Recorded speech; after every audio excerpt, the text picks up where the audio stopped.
जय हिमालय, जय भारत। संसार भर में हिमालय लोग यूट्यूब चैनल देख रहे आप सभी का स्वागत है और मैं हूं भारत की राजधानी नई दिल्ली से डॉक्टर हरीश चंद्र लखेड़ा।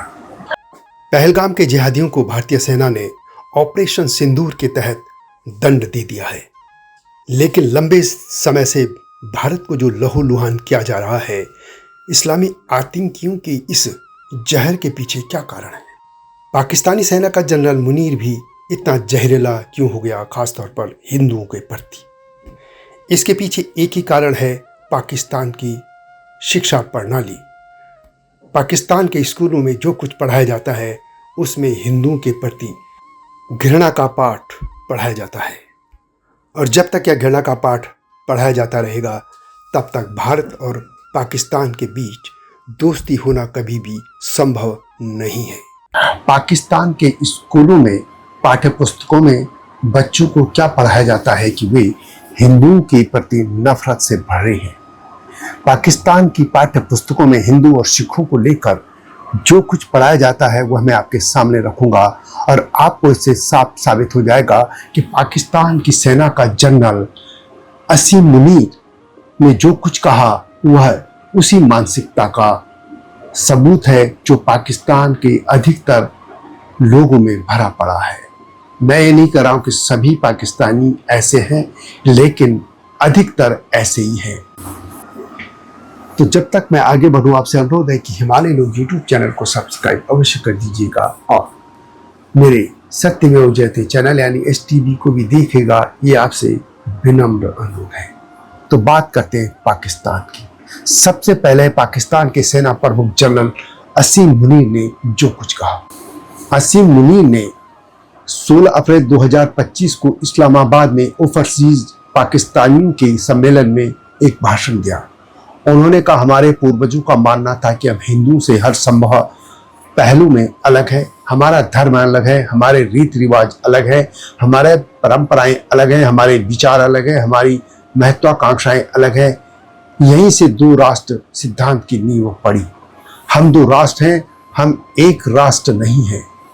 उन्होंने पाकिस्तानियों से आग्रह किया कि वे अपने बच्चों को पाकिस्तान की स्थापना की कहानी सुनाएं, ताकि पाकिस्तान की कहानी कभी भूली नहीं जाए और अगली पीढ़ियों को पाकिस्तान के साथ उनका जुड़ाव बना रहे।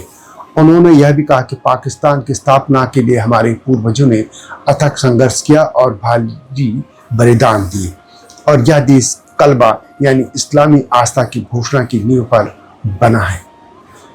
26 अप्रैल 2025 को खैबर पख्तूनख्वा के काकुल में पाकिस्तानी मिलिट्री एकेडमी की पासिंग आउट परेड में उन्होंने फिर दो राष्ट्र सिद्धांत को दोहराया और उन्होंने साफ तौर पर कहा कि दो राष्ट्र सिद्धांत इस मूल विश्वास पर आधारित था कि हिंदू और मुसलमान दो अलग अलग राष्ट्र हैं, एक नहीं, और मुसलमान हिंदू से जीवन के सभी पहलुओं से अलग हैं। धर्म, रीति रिवाज, परंपराएं, सोच और आकांक्षाएं। अब प्रश्न उठता है कि आखिर एक जनरल खुलेआम एक धर्म विशेष के लिए ऐसी बातें कैसे कर सकता है? यदि आप इसका उत्तर तलाशेंगे तो बहुत आसान है, क्योंकि पाकिस्तान के बच्चों के मन मस्तिष्क में यही कुछ भरा जा रहा है। और ये तो मदरसा छाप स्कूली शिक्षा है जो भारत में भी है, वह हिंदुओं के प्रति ऐसा ही कुछ जहर भरती जा रही है। पाकिस्तान में 2019 के एक आंकड़े के अनुसार लगभग 35,000 मदरसे हैं, जिनमें 20 लाख से अधिक छात्र पढ़ते हैं। इनमें से कुछ दारुल उलूम हक्कानिया कट्टरपंथी विचारधारा के लिए जाने जाते हैं, और ये संस्थान सामाजिक धारणाओं को आकार देने में महत्वपूर्ण भूमिका निभाते हैं, और खास तौर पर ग्रामीण और कम शिक्षित समुदायों में। मदरसों के अलावा नफरत या भेदभाव की भावना बढ़ाने के लिए और भी कई कारक शामिल हैं। एक तो पाठ्य पुस्तकें। सरकारी स्कूलों के पाठ्य पुस्तकों में हिंदुओं को मुसलमानों पर अत्याचार करने वाला और सिखों को मुगलों के खिलाफ विद्रोही के रूप में चित्रित किया गया है।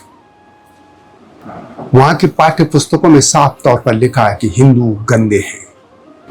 पहले बता दूं कि पाकिस्तान में हिंदू सिखों की कितनी संख्या है। 1941 की जनगणना के अनुसार पाकिस्तान, जो कि अब तब पश्चिमी पाकिस्तान था में हिंदू और सिख मिलाकर 20.7% थे।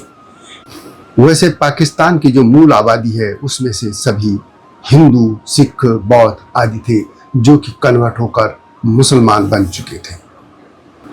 1947 के विभाजन के बाद यानी देश की आजादी के बाद लगभग 47 लाख हिंदू और सिख भारत में शरणार्थी के रूप में आए थे। इसके बाद पाकिस्तान में हिंदू और सिखों की संख्या लगातार घटती चली गई, जो कि अब 1.6 के आसपास रह गई है।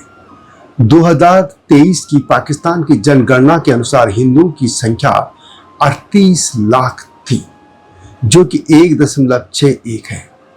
इसी तरह इसी जनगणना के अनुसार सिखों की आबादी 15,998 थी, जो कि कुल आबादी का 0.01% से भी कम है। अब बात करते हैं पाकिस्तान में हिंदुओं के लिए और सिखों के लिए किताबों में क्या लिखा गया है और बच्चों को क्या पढ़ाया जाता है। 2011 में अमेरिकी सरकार के अंतर्राष्ट्रीय धार्मिक स्वतंत्रता आयोग के एक अध्ययन के अनुसार पाकिस्तान की 1ली से 10वीं कक्षा की पाठ्य पुस्तकों में हिंदुओं व अन्य धार्मिक अल्पसंख्यकों के प्रति पूर्वाग्रह और घृणा को बढ़ावा देने वाली सामग्री शामिल है। इन किताबों में हिंदुओं को अक्सर इस्लाम के दुश्मन के रूप में दिखाया जाता है। कुछ पाठ्य पुस्तकों में हिंदुओं को काफिर जो कि मूर्ति पूजा करते हैं या ऐतिहासिक रूप से मुसलमानों पर अत्याचार करने वाले के रूप में चित्रित किया जाता है। उदाहरण के तौर पर यह दावा किया जाता है कि मुसलमानों को हिंदुओं ने बहुत प्रताड़ित किया, उन पर अत्याचार किया और यह भी कि हिंदू अपनी बेटियों को पैदा होते ही जिंदा दफन कर देते थे।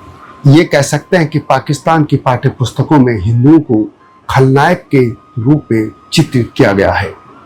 वहाँ के हिंदुओं की वफादारी को भारत से जोड़ा जाता है और जिससे यह धारणा बनती है कि पाकिस्तान में रहने वाले हिंदू देशभक्त नहीं हैं और अल्पसंख्यकों के प्रति इससे बढ़ावा मिलता है।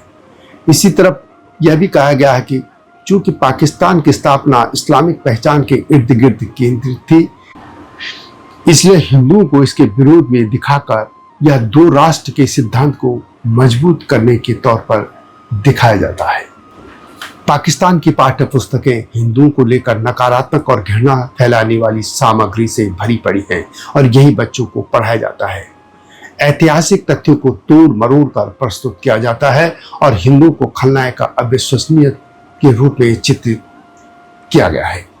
यदि सिखों की बात करें तो पाकिस्तान की पाठ्य पुस्तकों में सिखों के बारे में हिंदुओं की तुलना में कम नकारात्मक सामग्री है, लेकिन फिर भी इसमें पक्षपात, ऐतिहासिक तोड़ मरोड़ और इस्लाम केंद्रित दृष्टिकोण की झलक मिलती है। सिखों को अक्सर मुगल शासन के खिलाफ लड़ने वाले योद्धाओं के रूप में दिखाया गया है। कुछ पाठ्य पुस्तकों में सिख धर्म को हिंदू धर्म का ही हिस्सा या इस्लाम से प्रभावित धर्म के रूप में दर्शाया गया है। हिंदुओं की तरह सिखों की वफादारी को भी भारत से जोड़कर देखा जाता है।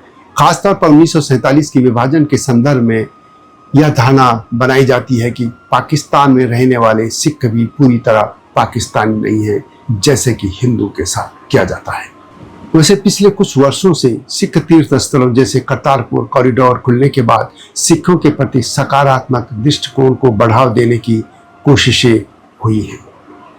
इन सभी बातों से साफ है कि पाकिस्तान में हिंदुओं के प्रति घृणा फैलाई जाती है, सिखों के प्रति भी यही हाल है और यह सब मदरसों या स्कूलों में किया जाता है, यानी छोटे बच्चों के मन मस्तिष्क में बचपन से ही हिंदू और सिखों के प्रति नफरत भरी जाती है।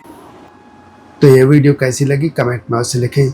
जल्दी आऊंगा नई गाथा के साथ, तब तक जय हिमालय, जय भारत। हिमालय पे पेड़ हो तो गीत गाएंगी नदियाँ, गीत गाएंगी नदियाँ। पेड़ों पे चिड़िया है तो गीत गाएंगी नदियाँ, पेड़ों पे चिड़िया है तो गीत गाएंगी नदियाँ। माँ की लोरी जैसे होते हैं नदियों के गीत।